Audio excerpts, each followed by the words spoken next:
Welcome to Free Thoughts, a podcast project of the Cato Institute's libertarianism.org.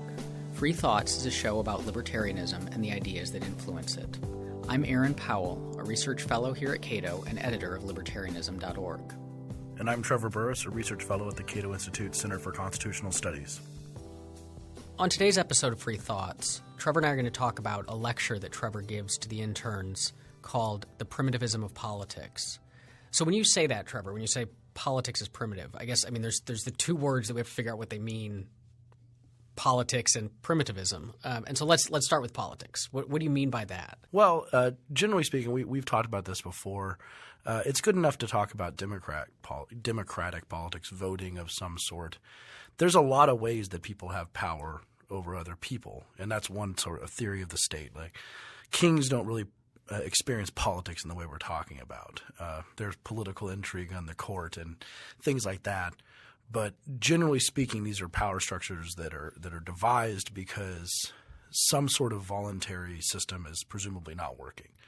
And the one that we've been using in a Western world has mostly been using is some sort of voting democratic system wherein groups of people get together. And this, of course, also includes running for office, political ads. I think everything about all the accoutrement of politics, I think, is also pretty primitive in that way. But just in terms of politics, everything around it, all the trappings of democratic voting and trying to obtain power over other people.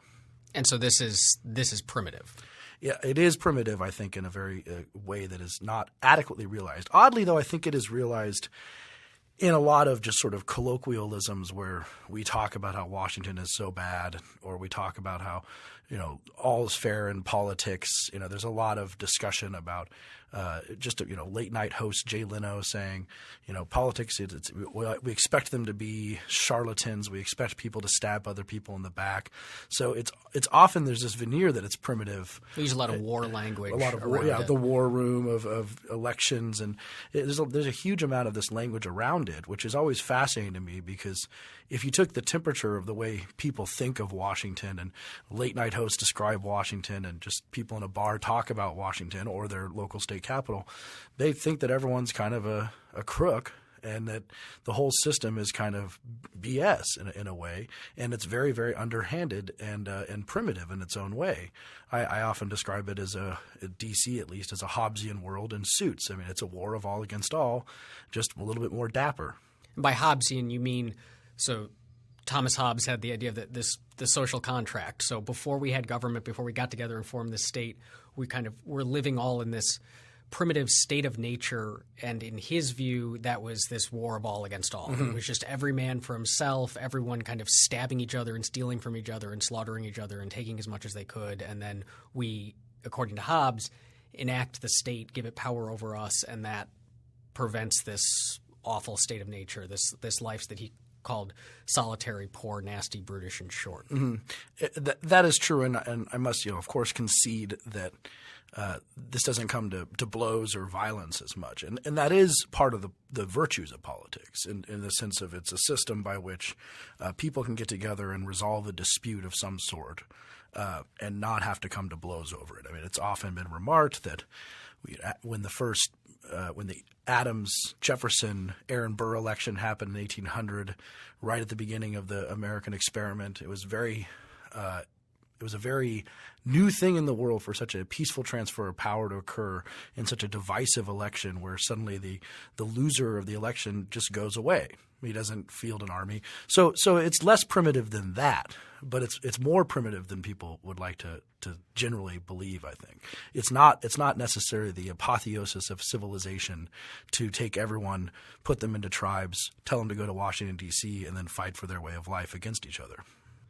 And so does this primitivism then explain a lot of what we think is wrong with D.C. or kind of the negative views so many people have of D.C.? Yeah, I think this is the critique, the libertarian explanation, or at least my libertarian explanation for the problems in D.C. that we hear a lot about. We hear a lot about how it's never been this bad before. It's so partisan. The do-nothing Congress, it doesn't get anything. It has done less than any Congress ever. The enmity and hatred, the fact that we have some people who watch Fox News, listen to conservative talk radio, read conservative blogs, and never ever talk to people on the left. And then we have people on the left who watch MSNBC. So these very, very divisive groups, and they say, well, how can we ever get anything done together? And no one's asking the right question, which is, why do we have to do all these things together? Or is it not possibly a factor that as politics matters more, it becomes more primitive?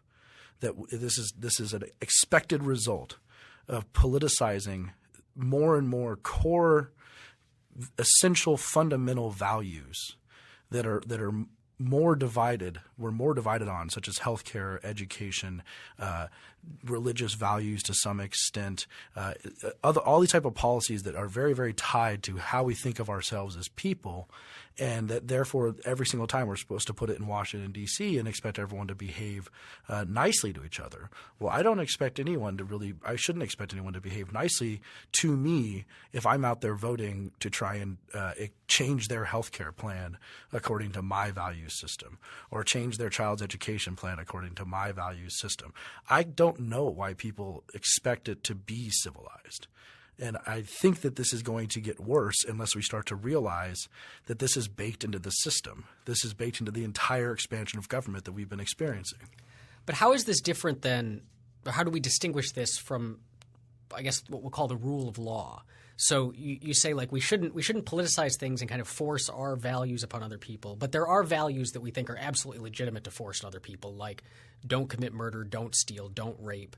And of course – most of us don't think that like the opposing values in these political questions are as bad as murder and rape, but we still think they're often bad. Like it's not that this is these other people may value not having, say, free government provided health care, but the person who's in favor of government provided health care says these aren't opposing values. It's just that these people are like flat out wrong, and so I don't need to like make my life worse and make the lives of everyone else worse simply so that we can kind of respect these wrong-headed views. Or and the same argument works in all sorts of things, and the people who are opposed to socialized medicine make the same sort of arguments. But it's never like I want to force my values. It's the facts say this is what we need to do, and these people simply just aren't paying attention to the facts. That's definitely one interpretation of it.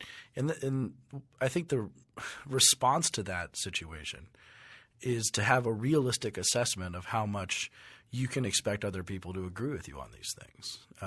This is sort of the unacknowledged lessons of tolerance that we started learning, especially after Protestantism came in and we had the Reformation, and then things like the 30 Years' War, which were a bunch of people realizing that they couldn't live together without violence, or if they were trying to impose each other's views on each other.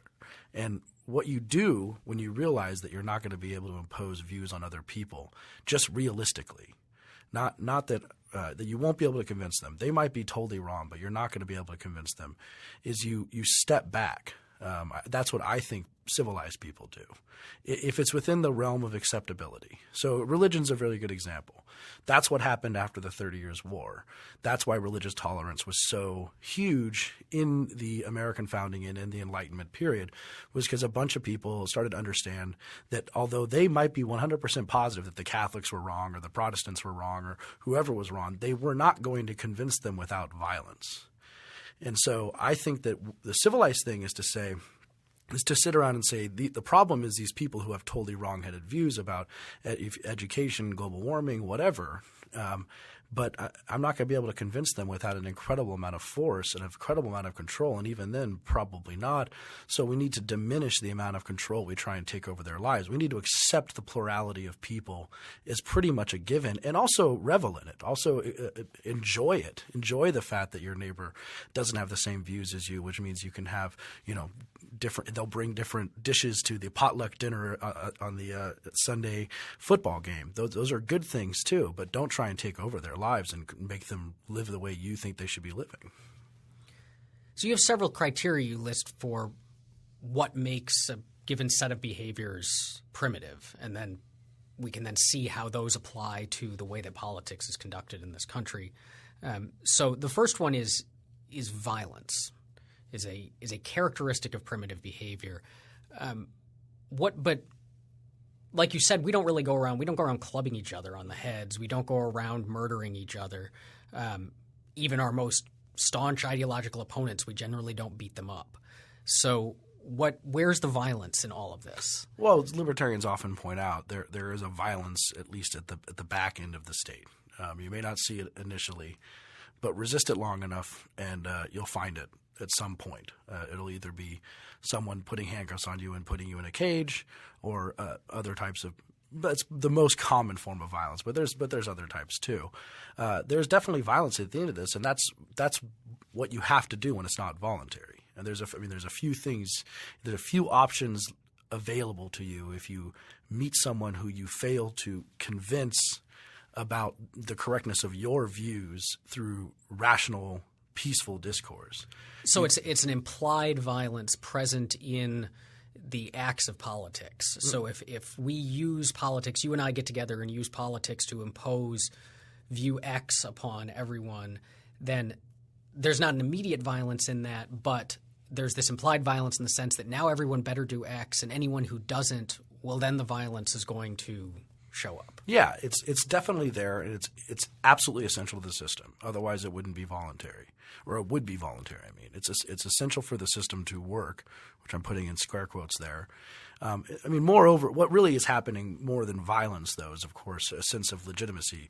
I mean, when you have an election that's lost, we don't use violence to enforce this on the other people who lost the election.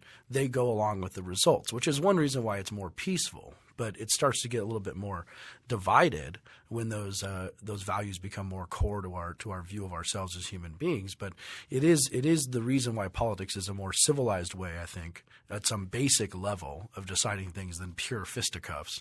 If the loser agrees to abide by the result, I mean, that's a lot of times the only thing we're doing in dispute resolution. So it's a more civilized way of engaging in primitive behavior. Yes, it's something we need to realize it for what it actually is. But we, as a general rule for dispute resolution, whether it's a trial, whether it's doing rock, paper, and scissors to figure out who needs to go get the trash cans, the reason you use that is you use some sort of system that's seen as fair, and then whoever loses it abides by the result. Politics doesn't really have the right of exit, though, which is very essential to having those systems work better, I think, which is to be able to leave in a realistic fashion, and when you lose the election, be like, all right, well, I don't want to have this power over me of the election I lost. So before we then move on to some of the other criteria of primitivism, let me see if I can maybe clarify or see if I understand how you're using the word primitive. So it sounds like you're saying to some extent like primitive behavior is going to be necessary in some ways, because we're always going to need, if we're going to live together in large groups, there's going to have to be, we're going to have to force our views on each other in at least some respects, like, enforcing like just laws or whatever is going to demand some degree of violence, which is a primitive sort of behavior. But are you using then primitive as kind of like to mean like not as good as we could be, like not living up to how we ought to live or what we're capable of living up to? So in the sense of the example that I like to use when talking about this is, when trying to assess whether behaviors are virtuous or vicious, the terms I tend to use, is to think of Fred Rogers, Mr. Rogers. And to imagine, like, is this something that Mr. Rogers would do? WWMRD, yeah. And so if we understand what politics is, politics is using violence to force our will upon others, is that the kind of behavior that a guy like Mr. Rogers would do? So I think this is a good way of looking at this from a different angle. There's another way of thinking about this, going back to a book written in the 19th century by a guy named Henry Sumner Maine, who called Ancient Law. And in that book, he wrote a line, which I'm going to paraphrase generally, but it was, the movement of societies from primitive to modern has been the movement of status to contract. And what he meant by that was that in a primitive society, it's a status-based society, meaning it really matters who you are, who you know, where you are in the caste system of the society. Do you know the chief? Are you able to talk to him personally? Are you one of the people who gets to talk to him personally? All those things to determine what you're able to get out of life. And a more advanced society is one wherein contract is used rather than status, which means that you're only concerned about whether or not the person is a competent person, a person who's of age. But after that, that's all you need to be able to make your way in the world, and it evens the playing field. What I think is the case is that primitivism makes us less than we could be because we've forgotten some of the basic rules of governance in the Enlightenment tradition. We had an episode a few episodes ago with Jason Kuznicki where we talked about historicism and the idea that history has a progress to it, a Whig view of history. And I think often people think that means that the progress occurs sort of concurrent with government. Government gets bigger. We get centralize more things. We have more of a Star Trek type of universe, and that's where the future should be.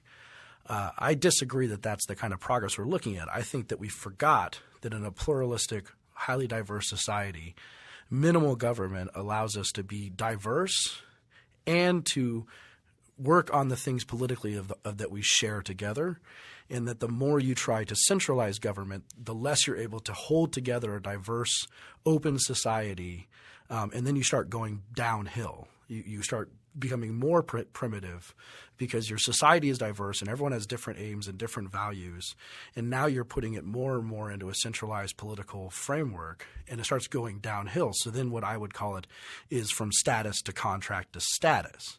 So a minimal government has virtues.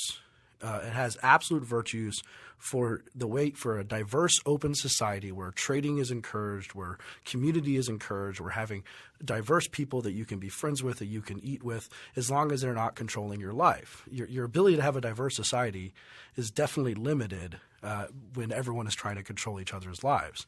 And so, yes, we're not as good as we could be in terms of the possibilities of a minimal state.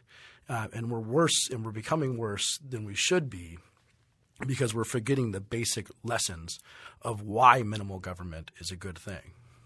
This idea of the move back to status then would seem to possibly lead into the second of your criteria of primitivism, which is tribalism, because being a member of a tribe is a status, not a contract. Mm-hmm. So what is tribalism, and how is that involved in politics? Well, it's a group dependency aspect. There's very little you can get done in the politicized world, the more centralized world, the world we're more living in Washington, D.C. There's very little you can get done without a group. Ayn Rand once said that something like the most important minority is the minority of one.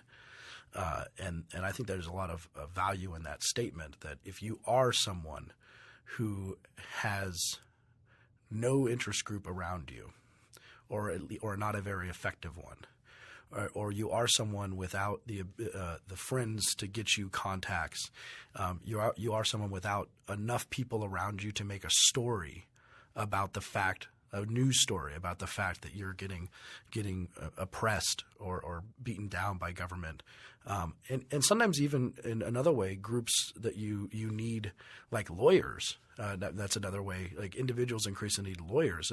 You need groups more in this politicized world to fight the game against other groups. Is that quite the same as tribalism, though? I mean, needing a group is not necessarily the same as identifying with a group, because part of tribalism is not just like I identify with this group and depend on it, but those other groups are bad, right? Yeah. And does that shows up in politics as well? It does, and that sort of ties into the second criterion I have of primitivism, which is mutually exclusive. Okay. So, and I think this is another part of the primitivism. There's first just becoming a member of a group because you need to in order to get things done in Washington, D.C. or in your state capital.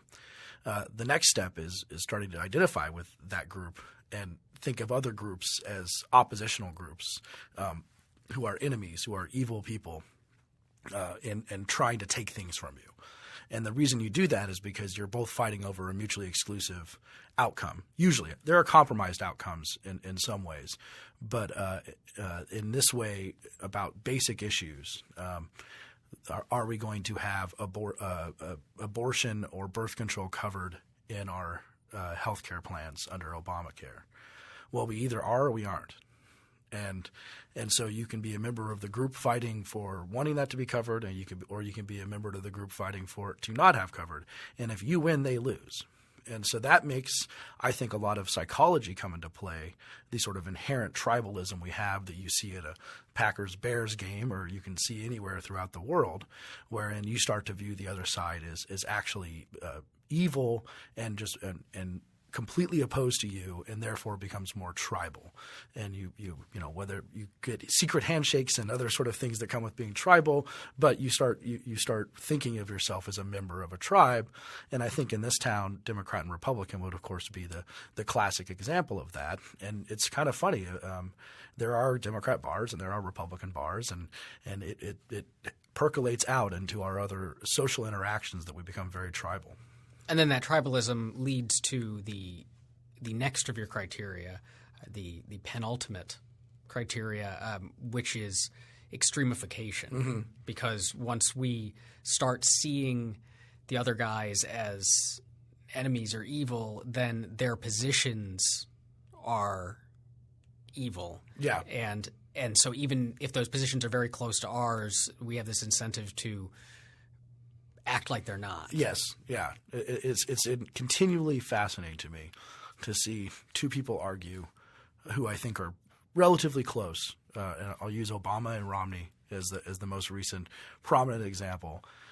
Who in the panoply of political possibility, they're pretty close. I mean, we even have Romney creating basically Obamacare in Massachusetts. And when they argue against each other and when their supporters argue against each other, they act like it's the anarchist versus the socialist. And I mean, the Romney wants no government. He wants to leave old people out in the street. And then Obama wants to fully centralize everything, and he's a socialist. And it doesn't line up with what the rhetoric is. And this is the tribalism too there. First of all, some of it's easier to argue against someone if you straw man their position and pretend that they're saying something that they're not actually saying. But it also is more self-gratifying to you in this war where that person is trying to take away your right to abortion, if that's the way you're thinking about it, that they have to be turned into some sort of subhuman thing. And this is sort of a well-known trait, like at wartime, for example. They weren't Vietnamese, they were gooks. Like, you have to dehumanize them. And I think you start to see that in politics too. They aren't people who have a slightly Republicans aren't people who have a slightly smaller view of government. They're anarchists who think that the entire government should be dismantled and thrown away, even though almost no Republicans actually believe that. It's also, I mean, rather frustrating for people with genuinely extreme views. Yeah. Like I would characterize myself, especially, I mean, in the spectrum of American politics, to be told that someone as Milk toast or middle of the road or mainstream as the major party candidates are extremists. I have said that before on media appearances. As an actual extremist, I am offended by the fact that you're calling Mitt Romney an extremist. But again, it's a function of tribalism. Do you think that two tribes, sitting in 3000 BC or more like 30,000 BC, had any room to think that if someone to come in and say you guys are a lot more similar than you might realize? No, they're going to say that those people are on the other side of this hill and they're completely opposite from how we are. Well, it makes me think of the medieval Christian sects slaughtering each other over these vanishingly tiny doctrinal differences that are like, I mean, almost laughable in retrospect in terms of how similar these people were, but their tribalism had turned them into these heretics. There's no middle ground whatsoever for us to be on. So your final criteria of primitivism is exemptions from the chief. What do you mean by that? Well, if you have a very hierarchical tribe, as we tend to think, anthropologists tend to think most tribes that we would call primitive, and I'll put that in scare quotes, tribes that exist now, they have a very hierarchical structure wherein a chief, I'll just use the term chief. Most of this stuff I understand is not 100% accurate, but a chief controls a ton of the the gifts, of the resources, and is able to give out or take away or give an exemption to general power if you know the chief. So it's this sort of way you can get out of the general fight if someone there can give you an exemption. Someone with power can say, well, we're not going to apply this law to you, or we're not going to do this to you. So yeah, the chief gives out his own largesse to the people of the tribe. And so maybe now we can give, now that we've gotten these criteria of primitivism, which were violence, tribalism, and group dependency, mutually exclusive setup, extremification, and then these exemptions from the chief. Maybe you can give some examples of how these play out. I think people will have a pretty good idea if you you see them all over the place, but definitely examples are helpful. So I have one of my favorite examples, not favorite, it's absolutely tragic, but I think it's very illustrative, is of a girl named Abigail Burrus.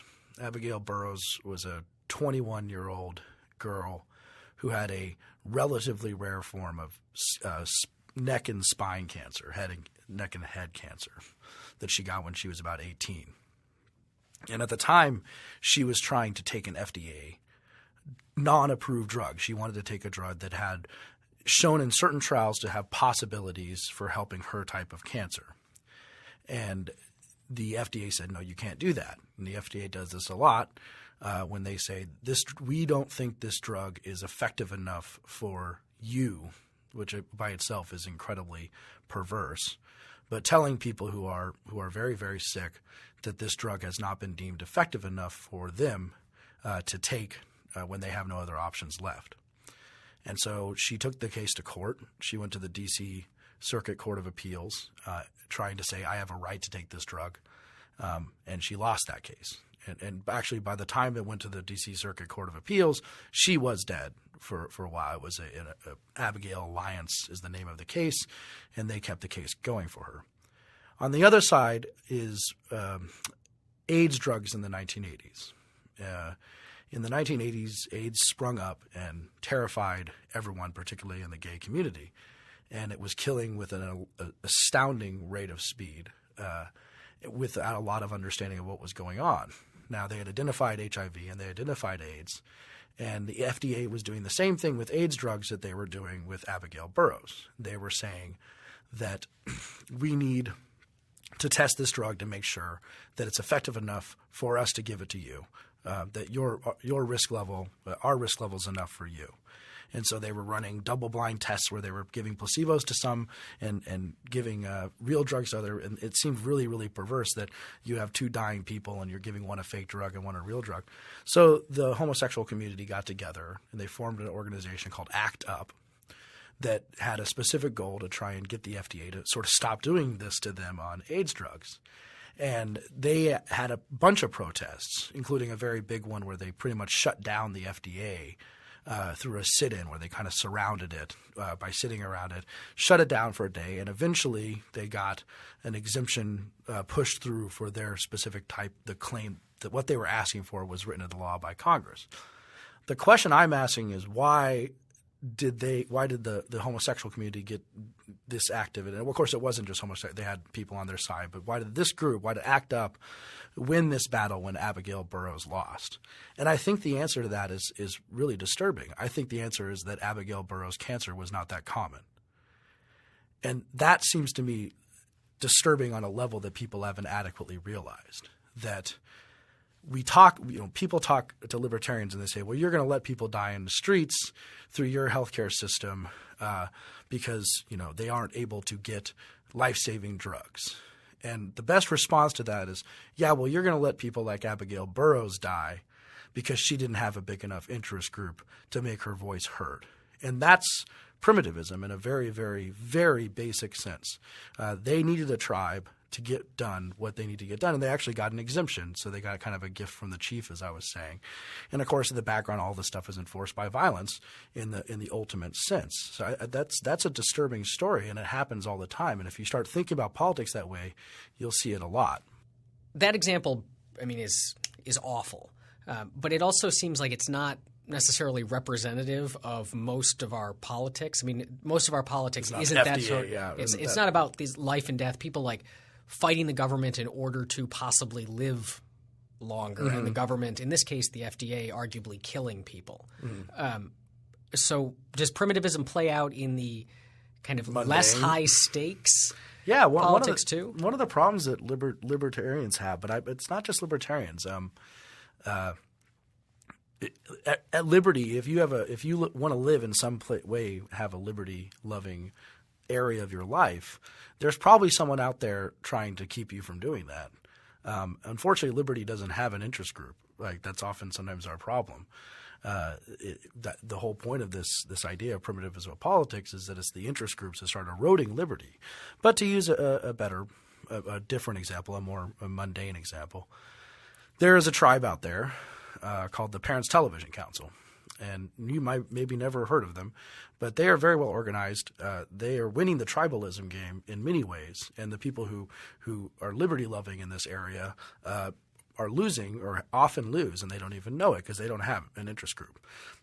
The Parents Television Council is a group of very, very conservative parents who are frankly quite offended at most of the television shows that are on TV. They're really, really offended by The Family Guy, especially 10 years ago or so when The Family Guy first was kicked off the air.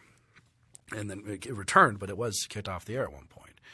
And they don't like what you're watching, assuming anyone is watching The Family Guy. They don't like what a lot of people are watching, and they have a theory about how they should be able to control your television. And what they don't like is sex and violence. Sex and violence and all that stuff, yeah.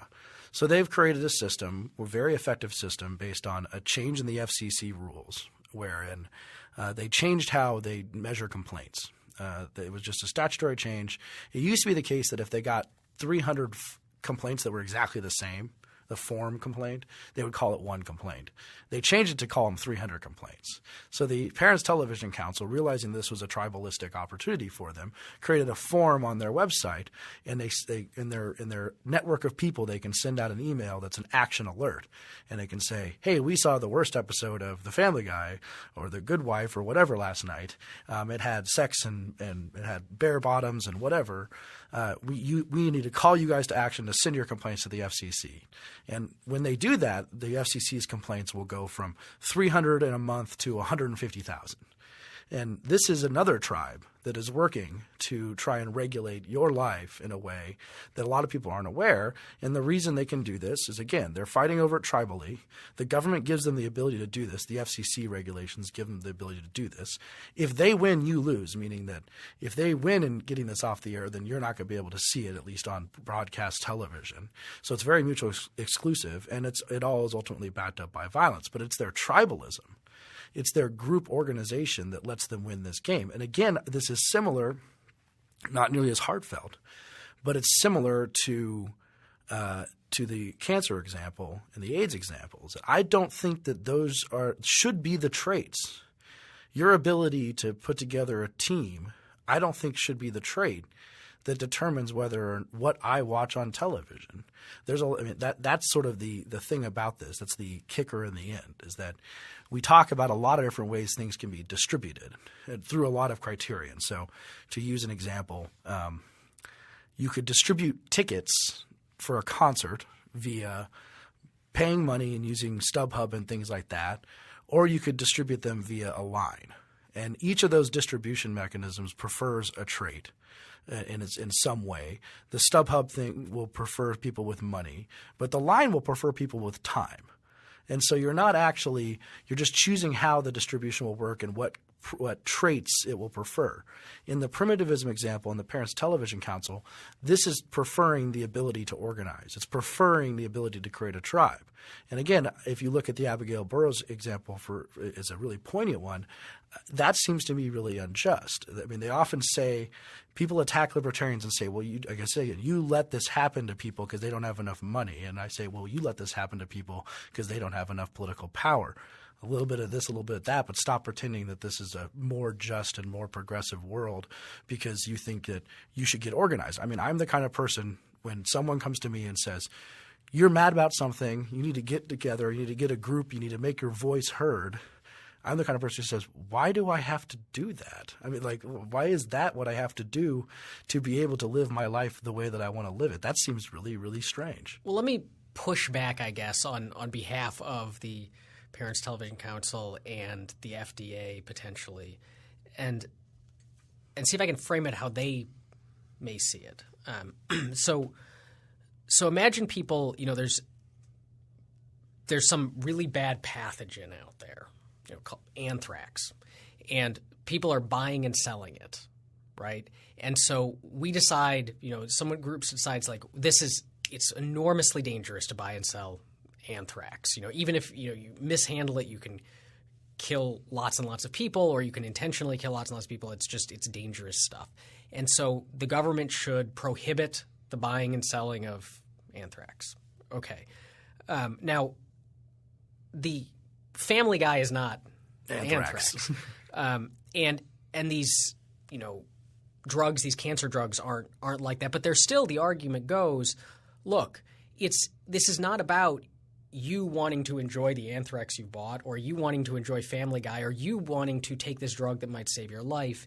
It's that if we allow it, then there's all of these dangers that result, that it's not that people are going to get sick and die, but that children might see this stuff and be harmed, or that if we allow these drugs, then lots of people who don't need them, or the drugs may be more harmful than they think, will be taking them and will be hurt much, much more than if we just didn't allow the drugs.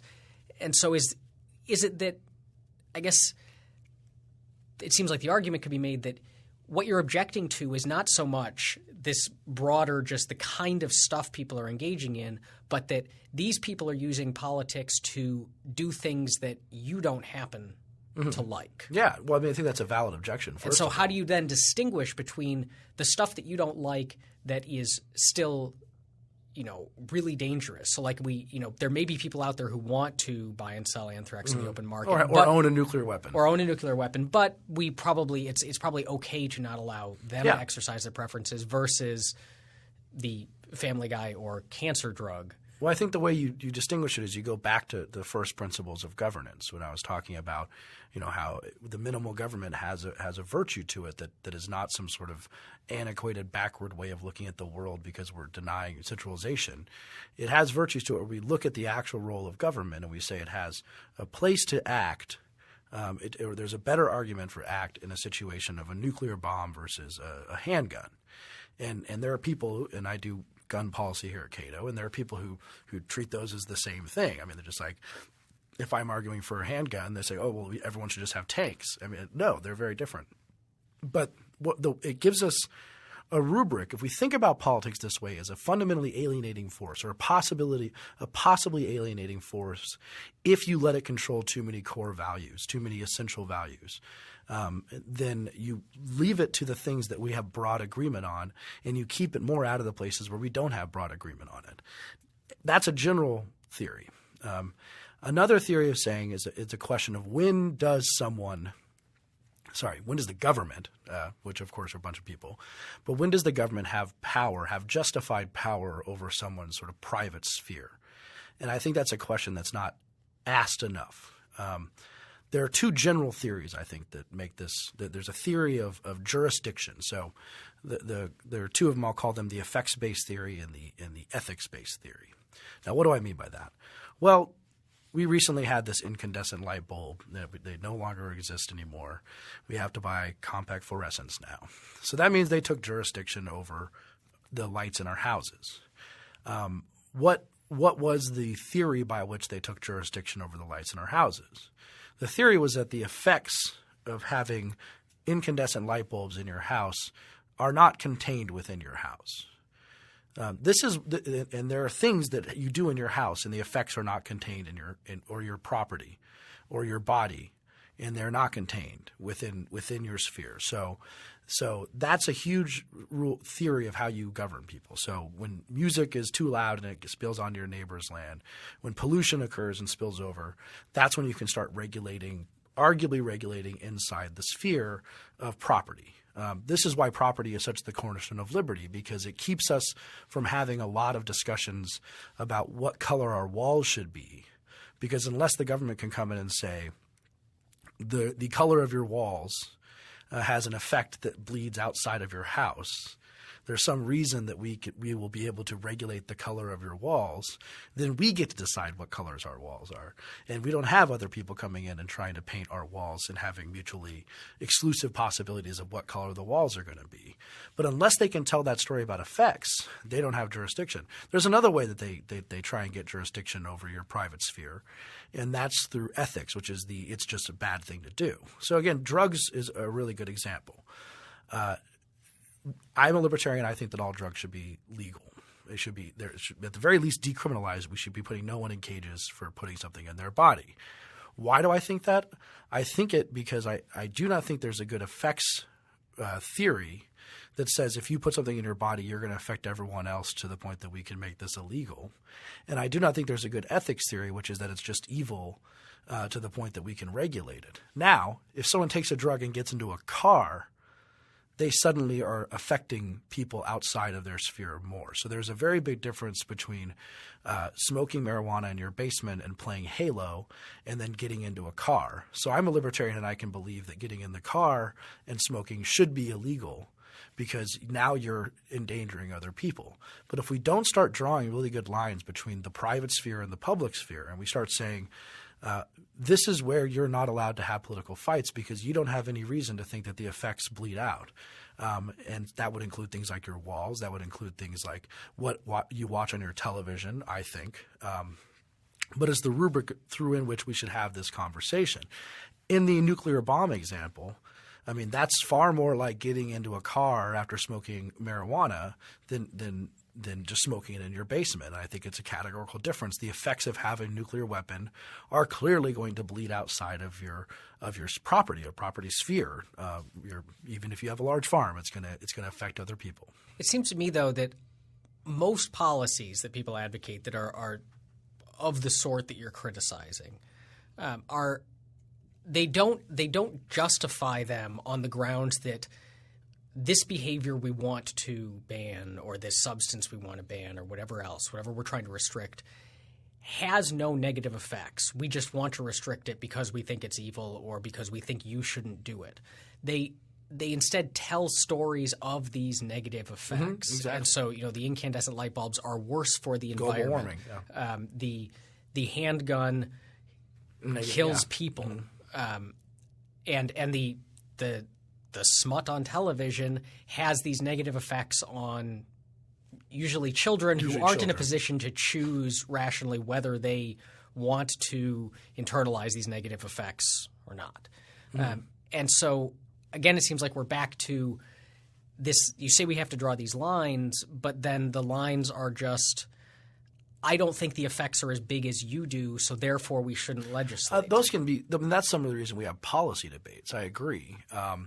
But I mean, if you think about it, we've done this a lot recently. The gay marriage debate was a really interesting one because we recently had a very big court decision, at least striking down the federal prohibition on recognizing gay marriage.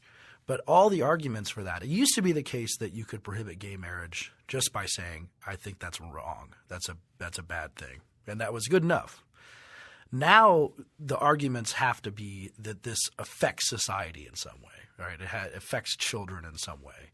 And all of the proponents of gay marriage and all of the opponents of gay marriage have both decided this is where the debate's going to have.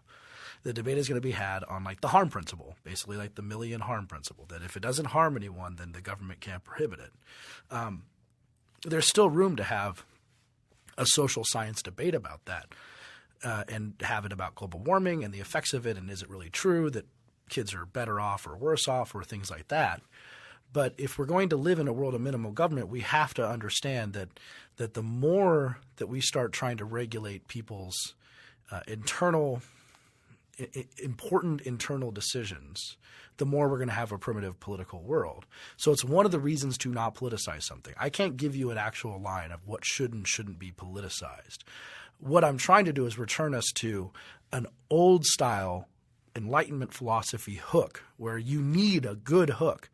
you need what a lawyer would call a jurisdictional hook. You need a good reason to politicize someone's light bulbs or someone's drug use or someone's alcohol use or how they raise their kids or how they educate their kids or what health care they have. You need a better reason, a better jurisdictional hook than we've been getting from the government for a long time now. And the other problem with this is the costs that come with it is the primitivism that I'm talking about. So we get a less communal society, a more adversarial society, and that is something we should be thinking about when we start talking about having a national health care plan, which is what we're talking about right now. There is no way that everyone in America can agree on what the national health care plan will look like.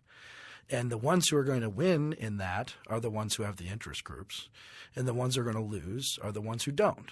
And that means that there are people out there who practice Eastern medicine, who practice other types of New Age healing, things I don't agree with, or maybe things I do agree with. But it doesn't matter for their freedom to live their life the way they want to.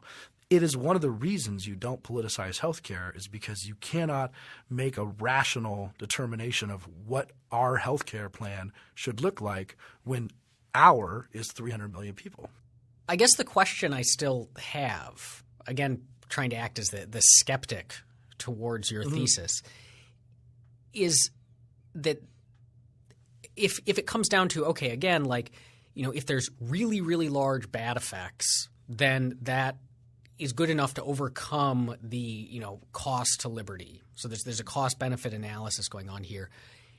And you've objected to interest groups being the ones who determine whether effects are big or not. The ones who win, yeah. But how else are we going to determine whether the effects are of the kind that it's legitimate to legislate? Because the effects that the science can't speak for itself. There's no kind of third-party objective person who can just make these pronouncements and tell us what's right, although the technocrats think that they can. But outside of groups fighting it out and saying, no, the empiricals that I believe are the correct ones, no, the empiricals that I believe are the correct ones. I mean, there's maybe outright majority rule, right? Mm-hmm. But I'm just trying to figure out what the alternatives are. Like, are you saying we should fall back on kind of a rule by experts or a majority rule? You're asking the right question, because nothing I'm saying about politics and the functioning of politics or the misfunctioning of politics exists in a vacuum where there are no alternatives. I mean, that's one of the big mistakes that is made by, I think, what I often call democratic fetishists, but people who don't really see the problems with this, who think that the best way to rationalize the world is to get interest groups together and have them fight it out. But when there are other alternatives, politics does not have to do this. And so there's two parts to my argument. It's not just criticizing politics, although that's my argument for this one, but also saying that you can deal with these problems, if they are in fact problems, through less political means. So what you get out of this is as a good example, you get more of a preference for bottom-up regulation and less for a preference for top-down regulation. And because people have been living together for a very long time, and when they live together, they have a tendency to affect their neighbors. That's just how the world works. Now, the common law has been dealing with that for thousands of years, and they have entire rules about nuisance, and if you're polluting your neighbor's land next to them, like how you solve that problem. There's a huge body law about all those issues, and it doesn't have to become an issue where you send it to an agency on the top who decides all the rules about this, but you can do it more from the bottom, because when you send it to the top, then it is politicized by interest groups. Then it is politicized by all the things I'm talking about. So living with people is difficult, and people have effects on other people. But the thing is that you can do many things in a community-centered way. You can say, I'm going to go over there and ask my friend to turn his music down, as opposed to calling the cops. Right? Things like that I think are better than bringing in politics. So generally speaking, like healthcare can be solved. Like when I bring up healthcare as something that we don't need to politicize, it's not in a vacuum. Again, it exists. I bring that up because I think the market can provide healthcare.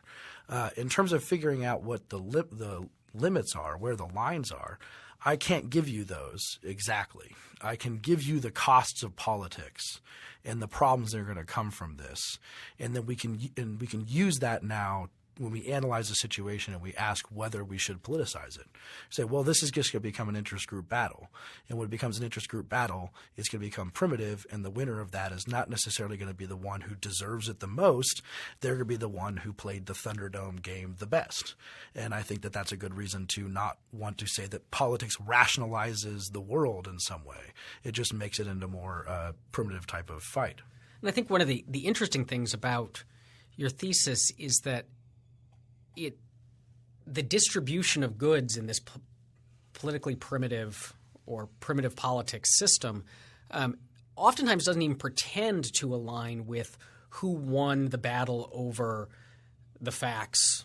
Yeah. It's often that the goods, whether that's freedoms to live in the way we want to or cash or favors, flow to groups or people who have characteristics that have absolutely nothing to do with how good their arguments exactly. are. And I think that that's an important point. Like when we talk about healthcare, and we talk about a lot of things, I think what a lot of people want out of the world, and when it comes to healthcare, for example, is they want healthcare to be distributed based on need, if that means anything. But I mean, it has some resonance, and then they think that the political mechanism does that. And I say that no, the political mechanism doesn't suddenly turn the distribution of healthcare based on a market into a distribution based on need. It turns it into a distribution based on politics, and that is not the same as need. That is a totally different thing, and we can tell by the Abigail Burrus ACT UP example that it's not the same as need, and it happens time and time again in the healthcare arena of who's going to win this or not. So yes, it's very important to compare these against their alternatives. So when you say distributed based on politics, what sort of characteristics then become the determining factors of, say, who gets health care? Yeah, so the characteristics we've talked about group membership. So unfortunately, sometimes it will be, do you have a popular cancer? That will be sometimes the characteristic. We have breast cancer versus prostate cancer, which apparently for some reason have to fight each other, although breast cancer often wins. So if you have breast cancer, then you might have a better chance of surviving because we give more money to that. That's not at all based on any sort of rational distribution. It's based on politics. So that's one of them. Relationships would be another one. Do you know people in the government? Do you know your senator? Do you know regulators? That would get you an exemption in the law or a little bit of a tweak maybe for you specifically and your dairy farm or that happens a lot, like a specific tweak for a specific dairy farm where they don't have to comply with this law. So now they're winning that game, and they only won it because they happen to know the right people. That doesn't seem very just to me. Another one is ability. This is like a really important one. And when the world is fully politicized and it's full of laws and full of regulations, the company or person who can keep up with the regulations will do better than the one who can't. And that doesn't seem like a very thing that I want to make the world. So when you say ability, you mean ability to keep up with laws and regulations? You need the ability to keep up with these. The Code of Federal Regulations. The only question now is, what planet does it reach to? And does it go to Saturn yet? I don't even know. If we stacked it all up, line them up in by in, and you need an entire team of lawyers to just make sure that you're complying with those all the time. And so that's one of the reasons why mom and pop stores have a disadvantage competitive to Walmart. I mean, there's other ones too, but that's one of them. And I don't think that's a very good reason to have someone lose their business because they didn't have enough lawyers to keep track of the regulations. That doesn't seem to be a just world if that's the one. And again, the other one that you get is the exemptions, which you often get by relationships, having those exemptions to be able to compete better. That's how you win politics. It's people say well if you didn't go to Harvard, you didn't go to Yale, you didn't become go Harvard Business School, then the market will fail you. You won't have health care. Like everyone will lose who didn't go to the right schools. I won't concede that, but as a rebuttal, I'll say, well, if you don't know the right people, if you don't have the right interest group, if you don't have the ability to keep up with the laws, that's how you win in politics. So those are the losers. Neither one. That seems very unjust to me. I want to close by asking a question that we've touched on throughout our discussion, but maybe let's just end things by addressing it explicitly, which is what can we do about all this? Do we have to – is there a way to make politics non-primitive, or do we have to accept that politics is going to be primitive but somehow limit the damage that primitivism does, or is there some other solution? So the first way to make politics less primitive is to make it matter less. That is the most important thing to do to make politics less primitive. Make it matter less in terms of healthcare, and make in the things that really matter. Make it matter less in terms of education, all these things that we care so much about. Make it matter less in those areas, and it will become less primitive. There will still be fights over things that we have more broad agreement on, like police protection and military protection. But that's one reason why it's easier to politicize those than it is to politicize education, because there is a far broader agreement on basic protections of life, liberty, and property. So that's the first way to make it more primitive. Another thing to do is to take seriously the charge of limited government, and take seriously the charge that if someone's going to assert power over you, as you were asking, based on effects or ethics, they need to have a very good reason to do that, and they need to compare it against the alternatives, such as the market or common law alternatives, to not assert power over you with an agency, but try and deal with these problems that happen between people on a more bottom-up level than a top-down level, which is going to be a more politicized level. And a third thing we can do, and this is sort of a general thing for America, but we can look to the rules of the Constitution, which is my specialty here. But the Constitution, one of the things about it that is pretty wise – I have a lot of problems with the Constitution, but one of the things that's pretty wise about it is it limited government because it had an understanding about this. So the actual Constitution is originally conceived at very few powers to the federal government. And one of the reasons they did that is they knew that people wouldn't agree about this stuff. They didn't give the federal government power over education because Massachusetts and South Carolina could never, ever have agreed about education. And nothing has changed about that in the last 200 years. Massachusetts and South Carolina still have very different views on education. Nevertheless, we propose more and more federal programs, Common Core, No Child Left Behind, thinking that somehow we can square that circle, and it's not going to happen. So understand that there's a wisdom in the Constitution, which is the same wisdom I was talking about with the theory of limited government. A diverse, open society that has trading possibilities, that has friends and possibilities of cultural enrichment because of the diversity of that society, is also one that cannot be easily centralized and easily controlled from the top, and should not be centralized and controlled from the top, because unless you want to sacrifice the diversity and the openness of the society in trying to do that. Those are actually contrary aims. And so understanding those basic lessons of the Enlightenment of limited government, understanding the flourishing humanity we can get out of it, will lead us to a brighter future. If you have any questions or comments about today's episode, you can find me on Twitter at @ARossP. That's AROSSP. And you can find me on Twitter at TCBurrus, TCBURRUS. Free Thoughts is a project of libertarianism.org and the Cato Institute, and is produced by Evan Banks. To learn more about libertarianism, visit us on the web at www.libertarianism.org.